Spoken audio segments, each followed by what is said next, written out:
In spite of the U.S. cautioning Israel on its planned invasion, we are expecting a vote today from the Senate on a $95 billion foreign aid package, some of which will be sent to Israel. Nearly $61 billion will go to Ukraine, $26 billion to Israel, which includes relief for Gaza, and $8 billion being allocated for Taiwan. NewsNation's Joe Connell is live in D.C. And Joe, this bill made it through the House. Any roadblocks expected in the Senate?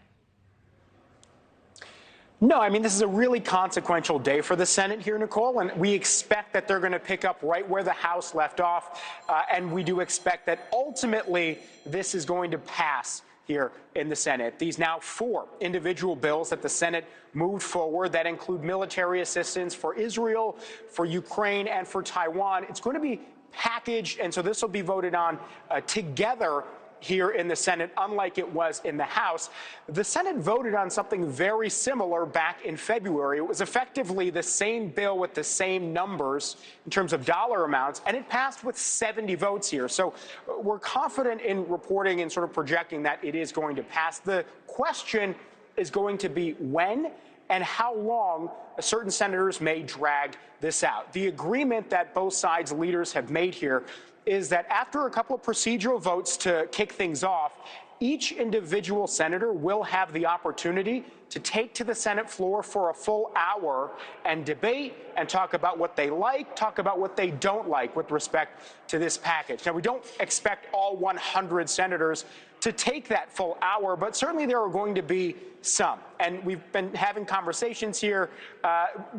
Good chance that some of the more hardline conservatives, people who've spoken out already opposed to more Ukrainian military assistance, they will definitely take to the floor, at least a couple of them. Also, wouldn't be shocked if someone like Senator Bernie Sanders, who's been opposed to more funding for Israel in light of the humanitarian situation in Gaza, also takes to the floor later on today. So the question is going to be whether this drags out into tomorrow. That is entirely possible. It's also possible they wrap it up earlier, and it could be on President Joe Biden's desk tonight for his signature. Now, when it comes to the leadership here on both sides, they are united. Mitch McConnell, Chuck Schumer, they're on the same side pushing for passage of this. In fact, for Leader McConnell, it is in some ways part of his own legacy. Talk to people around him.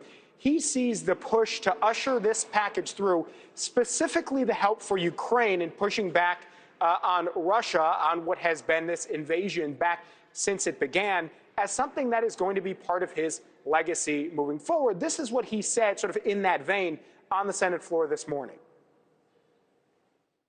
Today, the Senate sits for a test on behalf of the entire nation. It's a test of American resolve, our readiness, and our willingness to lead. And the stakes of failure are abundantly clear. Failure to help Ukraine stand against Russian aggression now means inviting escalation.